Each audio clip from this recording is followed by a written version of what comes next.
오늘도 하나님 말씀 앞에 서게 되어 여러분 모두 주의 이름으로 축복합니다. 주의 말씀 예레미야서 52장 31절입니다. 유다 왕 여호야긴이 사로잡혀 간 지 37년 곧 바벨론의 에윌 무로닥 왕의 즉위 원년 12째 달 25째 날을 그가 유다의 여호야긴 왕의 머리를 들어 주었고 감옥에서 풀어 주었더라. 아멘. 오늘은 새로운 소망이란 주제로 말씀을 같이 나누도록 하겠습니다. 오늘 본문 말씀에서 예레미야서의 마지막 장 52장이에요. 그래서 성경에서 시편 1편에서 150편까지를 제외하고 분량면으로는 예레미야서가 가장 많습니다. 이사야가 66장으로 장수는 많지만 내용적으로는 이 예레미야서가 더 많은 분량을 차지하고 있어요. 그리고 예레미야를 통하여서 우리에게 말하기를 오늘 본문에서 예루살렘의 유다의 마지막 멸망당한 것을 이미 한번 언급했지만 다시 한번 언급하고 있고 그 전쟁의 패망의 상태로 성전의 모든 기물들이 다 옮겨간 것과 아울러서 마지막 이 유다의 왕 여호야긴 이 왕이 여호야긴이 잡혀간 지 37년 만에 그가 감옥에서 석방된 사건으로 이 예레미야서를 마치고 있습니다. 멸망과 석방이라는 것을 통하여서 앞으로 다가오게 될 새로운 소망의 씨앗을 우리에게 남겨주고 그렇게 마치고 있는 내용이에요. 이 예루살렘의 함락이라고 하는 것은 이스라엘 역사에서 아주 큰 일을 하게 됩니다. 그래서 큰 이스라엘의 역사에 두 기둥이 있는데 하나는 출애굽이라고 하는 것이에요. 구원의 시작이죠. 출애굽과 또 하나의 큰 기둥 있는 것은 바로 바벨론 포로라라고 하는 것이죠. 하나님의 심판이라는 기둥입니다. 그래서 우리는 이 역사를 통하여서 지혜로운 자는 하나님의 그 일하심을 잘 보아야 될 필요가 있어요. 오늘 다시 3절에 보니까 우리에게 말하고 있는 내용을 보면 여호와께서 예루살렘과 유다에게 진노하심이 그들을 자기 앞에서 쫓아내기까지 이르렀더라.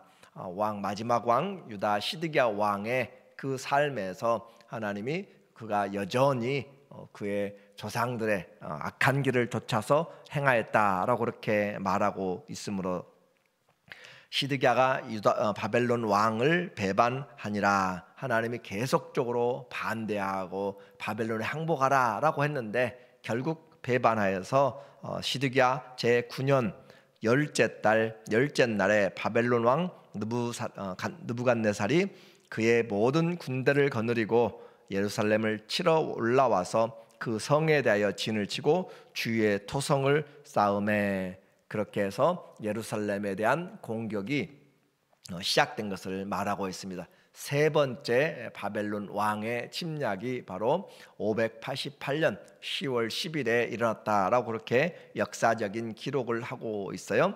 이처럼 그날에 이제 시드기야 왕의 9년째 쳐들어왔는데 그들이 유다의 다른 성들도 공격하면서 마지막까지 항거한 도시 그 성이 라기스와 예루살렘이었습니다. 두 성이 남아 있었고 그리고 이제 하나님이 계속적으로 예레미야를 통하여서 항복하라라고 하는 그 권면의 말씀들을 그들은 계속 무시하게 되었죠. 특별히 애굽 왕 바로가 구원을 위하여서 출정을 함으로써 잠시 예루살렘의 포위가 풀렸습니다. 그때가 가장 좋은 기회였는데 그러나 그런 기회들도 놓치고 오히려 그들이 하나님의 말씀을 오해함으로써 이제 구원이 우리에게 왔다라고 그렇게 착각한 것이죠. 그래서 그들은 끝까지 버티고 그러다가 결국 다시 애굽의 왕은 싸워보지도 못하고 다시 본국으로 돌아갔고 이 왕이 다시 돌아와서 그들은 이 나라를 쳐서 마지막까지 항복을 받게 만들었어요. 그렇게 해서 이 성이 무너져가는 상황을 오늘 본문에서 설명하고 있는데 열왕기하 마지막 것과 내용이 같습니다. 그래서 왕이 마지막에 음식도 다 먹을 것도 떨어지고 그리고 성이 점점 약해져가고 그럴 때 밤중에 도망가다가 그들이 붙잡히게 되었고 사로잡혀서 느부갓네살 왕 앞으로 끌려가게 된 사건을 기록하고 있어요. 그래서 바벨론의 군대는 1년 6개월 동안 공격을 둘러싸고 행하였고 그리고 4월 9일에 그들이 마지막 성벽을 무너뜨리고 정복을 하게 되었습니다. 10절에 보면은 바벨론 왕이 시드기야의 아들들을 그의 눈 앞에서 죽이고 또 리블라에서 유다의 모든 고관을 죽이며 리블라라고 우리 개역 한글에는 림나라고 되어 있는 성이에요. 시드기야의 두 눈을 빼고 사슬로 그를 결박하여 바벨론 왕이 그를 바벨론으로 끌고 가서 죽는 날까지 오게 가두었더라. 그래서 이와 같이 그는 왕이지만 결국 하나님의 말씀을 듣지 않고 그렇게 하다가 사로잡혀서 그가 끌려가게 되었고 그 눈앞에서 아들들과 모든 방백들이 다 죽임을 당하는 것을 그는 목격하게 되었어요. 우리가 하나님의 말씀을 그냥 귀로만 듣지 않고 실제적으로 그렇게 들은다면 하나님의 그 말씀을 순종하지 않을 수 없을 것입니다. 시드기야가 이와 같은 사건들을 그가 만약에 기회가 되었다면 다시는 이런 일들을 하지 않았겠다라고 하는 거죠. 불순종의 내용이죠. 그리고 우리에게 다시 보여주는 것은 한 달 뒤인 5월 10일에 이제 그 장관이 다시 와서 그곳에 있는 모든 것들을 다 불태우고 궁궐도 성전도 그리고 또 모든 백성들의 또 고관들의 집들을 전부 다 불태워버린 사건을 우리에게 말하고 있어요. 그래서 유대의 사람들은 이 10월 달에 침략당한 것 그리고 4월 달에 예루살렘 성이 멸망한 것 패전한 것이죠. 그리고 5월 달에 그 성전이 불타고 회파되었던 것들을 기념하면서 그들을 그 기념이라고 하는 것은 바로 금식하면서 애통하며 절기를 지키고 있는 것이죠. 그래서 잘못된 것에 그들이 그것을 기억하고 금식하는 것, 다시는 그런 일이 없기를 원하는 그런 것을 하고 있지만 우리에게도 이와 같이 반복되는 잘못된 것들을 잘 돌이켜야 될 필요가 있어요. 그래서 오늘 이 느부사라단이라고 하는 그 어전의 대장은 와서 그 예루살렘의 모든 기물들을 다 가지고 갑니다. 성전에 세워놨던 큰 기물들을 가지고 다 나가게 되는데 이 17절부터 23절까지 마지막 예레미야의 장에서 그렇게 성전의 기물들이 탈취당하는 것을 자세하게 기록하고 있는 것은 이 얼마나 마음 아픈 그런 하나님의 마음과 또 사람들의 그 마음을 함께 담고 있어요. 17절에 보면 갈대아 사람은 또 여호와의 성전의 두 놋 기둥과 받침들과 여호와의 성전의 놋대야를 깨뜨려 그 놋을 바벨론으로 가져갔고 사령관은 잔들과 화로들과 주발들과 솥들과 톳대들과 숟가락들과 바리들 곧 금으로 만든 물건의 금과 은으로 만든 물건의 은을 가져갔더라 라고 하는 것을 이렇게 27절부터 23절까지 여러 항목을 가지고 쓰고 있습니다. 솔로몬의 성전의 그 앞에는 야긴과 보아스라고 하는 두 기둥이 있어요. 그 두 기둥 높이가 9m이고 둘레가 6m입니다. 그래서 그것을 그들이 옮겨가고 또 큰 놋대야 같은 것들은 너무 부피가 크기 때문에 다 깨트려 가지고 가는 그러니까 하나님의 성전의 기물들이 다 깨트려서 옮겨가는 것들을 보면서 그들이 생각해야 될 것이 무엇인가라고 하는 거죠. 하나님을 섬기는 영광스러운 성전의 기물들과 그 모든 것들이 이방 땅으로 다 탈취되어 가는 것을 보면서 어떤 그들의 마음이 있는가라고 하는 것을 우리에게 말해주고 있어요. 그래서 상징적인 이와 같은 행동들을 통하여서 이 삶을 통하여서 그들에게 하나님을 제대로 섬기지 않으면 그들이 어떤 삶의 고통을 받는가라고 하는 거죠. 소금이 맛을 잃으면 길거리에 버려져서 사람들에게 밟히운다라고 하는 것이고 교회와 성도들이 하나님의 말씀을 버리면 또 하나님의 거룩을 잃어버리면 우리는 세상에서 더 이상 소망이 없게 됩니다. 교회가 교회되는 것, 또 성도가 성도되는 것은 진리 안에 거할 때이고, 하나님의 거룩을 우리 가운데 지킬 때, 우리가 세상에서 성결과 거룩을 지킬 때 하나님의 은혜와 또 하나님의 거룩함이 우리를 지켜주는 것이에요. 그래서 이 언약 백성들의 불순종으로 말미암아 예루살렘에 다가온 결과들을 성전이 깨트려진 것, 불타버린 것들로 인하여 우리에게 분명하게 보여주고 있어요. 이제 이와 같이 불타고 사라져버린 그런 소망으로 모든 것이 끝났습니다. 유다의 마지막 그 왕 시드기야 20번째 왕의 그 일은 오늘 유다의 역사에서 잊어버릴 수가 없는 일이 되었고, 예루살렘의 모든 성벽들도 다 허물어 버렸어요.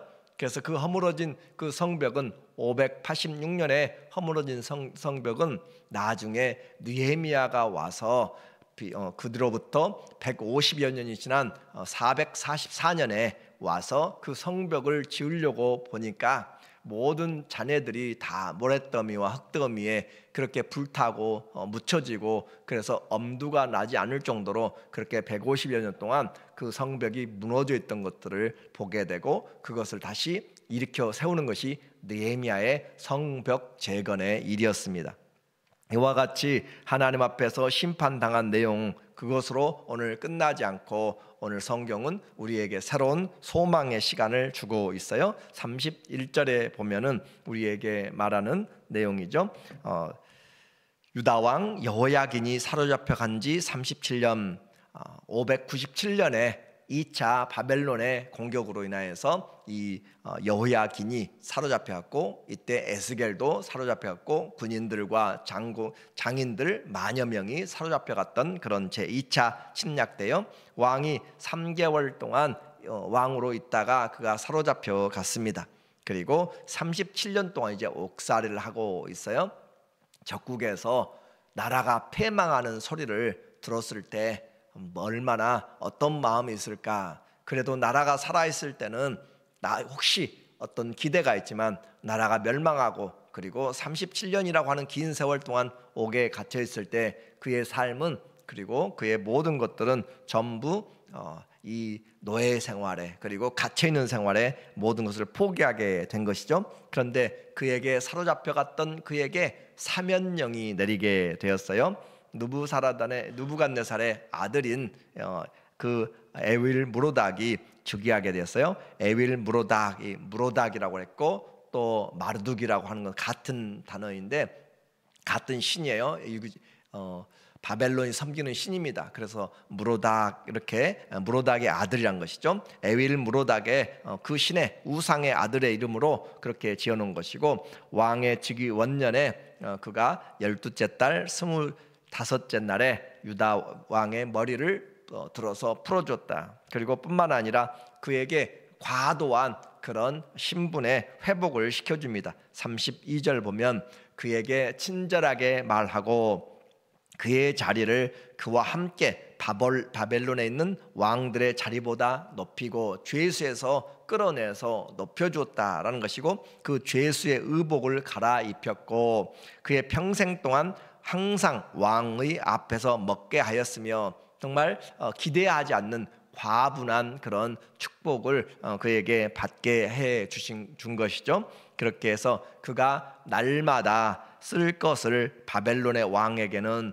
받는 정량이 있었고, 죽는 날까지 곧 종신토록 받았더라. 그렇게 함으로써 그가 날마다 왕과 함께 식탁을 대하게 되었고 정량을 받아서 죽는 날까지 종신토록 받았더라라고 하는 것으로 이 예레미야서가 마치고 있어요. 그래서 망한 유대 왕을 포로를 석방해주고 그리고 지위를 높여주신 것, 그것은 그가 나중에 그로부터 21년 후에 일어나게 될 유대의 바벨론 포로가 끝나게 될 것을 지금 서막으로 우리에게 희망으로 보여주고 있습니다. 오늘 우리는 이 예레미야서 마지막 내용을 보면서 사명과 삶과 사명이라 하는 그런 부주제를 가지고 쉬운 5번에 거쳐서 이 예레미야서를 오늘까지 보게 되었어요. 예레미야는 평생 동안 그의 일평생 어렸을 때 부르심을 입어서 하나님의 말씀을 전하였습니다. 그것도 심판의 메시지가 주로 된 내용이었어요. 많은 사람들이 그를 거부하고 반대하고 죽이려고 하고 감옥에 가두고 그렇게 채찍질하고 했지만 그는 하나님의 말씀이 그 안에 불이 되어서 그칠 수가 없었습니다. 사명은 하나님이 그에게 불러주신 그것이 분명할 때 그 말씀 안에 인생을 거는 것이에요. 바울도 내게 주신 이 복음, 이 생명의 복음을 증거하려 하면은 내 목숨을 조금도 귀한 것으로 여기지 아니하노라라고 그렇게 이야기하고, 내가 가서 예루살렘에서 나를 잡으려고 하는 사람들이 나를 결박할 뿐만 아니라 그렇게 한다 할지라도 나는 생명까지도 바쳐서 이 생명을 바치는 것도 두려워하지 않는다라고 그렇게 말하고 있는 거죠. 그래서 예레미야의 이 신실한 증인의 삶, 그리고 또 이 반대로 시드기야의 하나님의 말씀을 그렇게 수십 년 동안 들으면서도 하나님의 말씀에 유대 백성들 끝까지 불순종한 내용들을 우리에게 증거로 지금 이야기해 주고 있습니다. 하나님의 말씀이 들려질 그 기회를 놓쳐버린 것이에요. 그래서 이 예레미야는 하나님의 말씀을 증거하면서 나라가 마지막 망하는 그런 패전의 모습과 성도들의 그 사람들이 끌려가는 모습과 죽임당하는 것들과 그리고 성전이 불타는 그런 모든 것을 보면서 눈물을 흘리지 않을 수가 없었던 눈물의 선지자라고 그렇게 이야기하는 거죠. 그와 같이 불순종의 결과는 이스라엘이 약속의 땅에서 오히려 쫓겨나게 되었고, 백성들은 말할 필요 없이 죽고 포로가 되었으며 모든 하나님의 약속된 성전의 기물들이 다 탈취당하였습니다. 모든 것이 끝나게 되어버린 것을 지금 말하고 있어요. 우리의 사명, 삶에서의 사명이 무엇일까? 오늘 우리는 다시 한번 하나님의 메시지 안에서 잘 들어야 돼요. 그래서 지금이 우리에게 회개의 기회이고 말씀이 우리에게 들려질 때가 구원의 때요 은혜의 때라라고 이야기합니다. 순종이 제사보다 낫다라고 하는 것은 언제나 옳습니다. 그래서 아침마다 주님께서 주시는 그 새로운 은혜, 그 은혜를 가지고 우리가 살아가야 되는 것이고, 이 여호야긴의 구속의 이야기를 통하여서 다시 한번 하나님께서 믿는 자들에게 소망을 주시는 것을 우리는 기억하면서 심판 중에도 긍휼을 잊지 않는 그 하나님으로 인하여 우리에게 주어진 사명, 몇 년을 사느냐, 얼마나 많은 것을 가지고 사느냐, 그것보다 더 중요한 것은 내게 주신 사명을 잘 마쳤느냐라고 하는 것이에요. 내게 주신 그 달려갈 길을 잘 달려갔느냐, 내게 주신 믿음을 잘 지켰느냐라고 하는 것으로 우리의 사명에 대한 평가가 있게 됩니다. 주의 성실하심과 인자하심이 우리에게 있어서 힘든 시대를 살아갈지라도 우리에게 주신 이 생명의 말씀을 증거하는 일에 우리 모두가 끝까지 달려가는 길을 잘 마치고 착하고 충성된 믿음의 길을 하나님의 자녀된 삶으로 승리하시기를 예수님의 이름으로 간절히 축원합니다. 아멘. 기도합니다.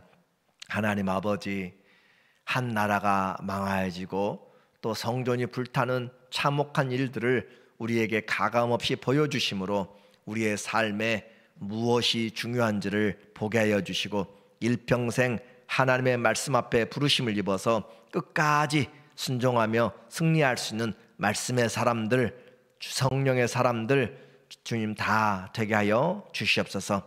우리에게 맡겨진 사명이 하나님의 나라를 이루어가는 그 일이 되게 하시고 주님 사랑하는 그 모습이 성도들에게 또 지체들에게 사랑의 또 화목의 대사들로 나타나도록 도와주시옵소서. 예수님의 이름으로 기도합니다. 아멘.